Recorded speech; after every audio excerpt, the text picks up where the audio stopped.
도로 한복판에 뚫린 커다란 구멍에 지나던 대형 트럭 한 대가 빠졌습니다. 구멍 아래로 빠진 운전석 부분은 적재하면서 쏟아진 흙에 파묻혔습니다.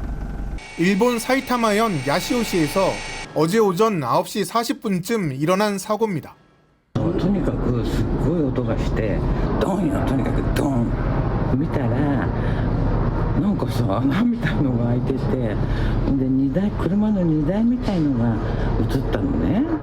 구조대가 운전자를 구해내려 해보지만 작업이 녹록치 않았습니다. 결국 대형 크레인까지 동원됐습니다. 15시간 만에 트럭을 들어 올렸지만 적재함만 운전석과 분리돼 올라왔습니다. 그 순간 5m 정도 옆의 집안이 갑자기 푹 아래로 꺼지며 처음 땅 꺼짐보다 더 큰 구멍이 생겼습니다.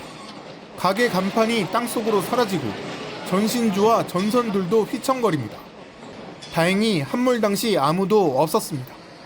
매립 가스관 파열이 우려돼 반경 200m에 살고 있는 주민 180여 명이 한밤중에 긴급 대피해야만 했습니다. 운전자가 탑승해 있는 운전석 부분은 여전히 땅속에 묻혀 있지만 추가 붕괴 위험 때문에 구조당국은 쉽사리 손을 쓰지 못하고 있습니다. 도쿄에서 KBS 뉴스 황진우입니다. 지난달 28일 일본 도쿄 인근 도시에서 생긴 직경 10m, 깊이 5m의 땅꺼짐. 추락한 트럭을 들어 올리려 했지만 뒷부분 짐칸만 분리됐고 이때 인근 집안이 또 무너졌습니다. 잇따른 도로 함몰로 커다란 구멍 2개가 생긴 모습입니다. 그 다음 날에는 2개 구멍 사이에 집안까지 무너져 내려 직경 20m짜리 구덩이로 커졌습니다. 트럭의 앞부분과 함께 땅속에 잠긴 74살 운전자의 상태는 아직도 확인하지 못했습니다.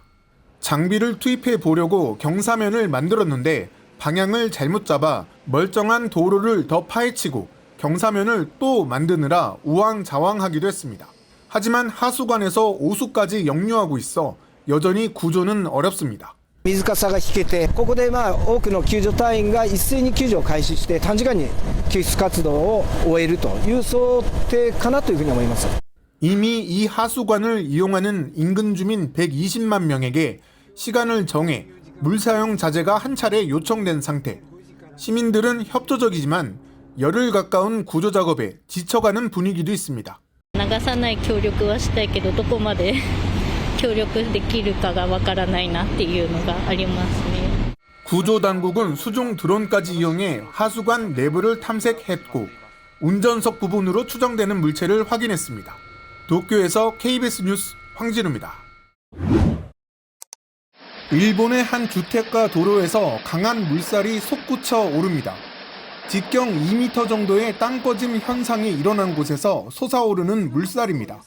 마치 물대포 같은 물살에 인근 건물의 유리창이 깨졌습니다. 도로 함몰이 일어난 곳은 도쿄에서 가까운 치바현의 한 주택가. 조용한 어제 새벽 3시쯤이었습니다.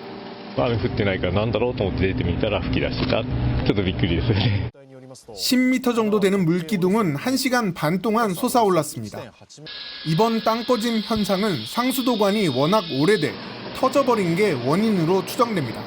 낡은 인프라 때문에 또 땅꺼짐 사고가 일어난 겁니다.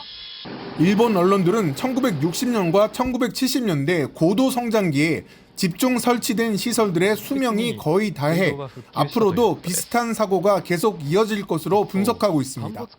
한편 도쿄 인근 야시오시에서는 대형 땅꺼짐 발생 보름이 지났는데도 트럭 운전자를 아직 못 찾고 있습니다. 하수도관 내부에 트럭의 운전석 부분이 있는 위치는 확인이 됐는데 하수도관에 유독가스가 있어 구조에 어려움을 겪고 있습니다. 또 이번 사고로 파손된 지역의 하수도관을 완전히 정상화시키는 데는 최악의 경우 2년에서 3년까지 필요할 수 있다는 전망도 나오고 있습니다. 도쿄에서 KBS 뉴스 황진우입니다.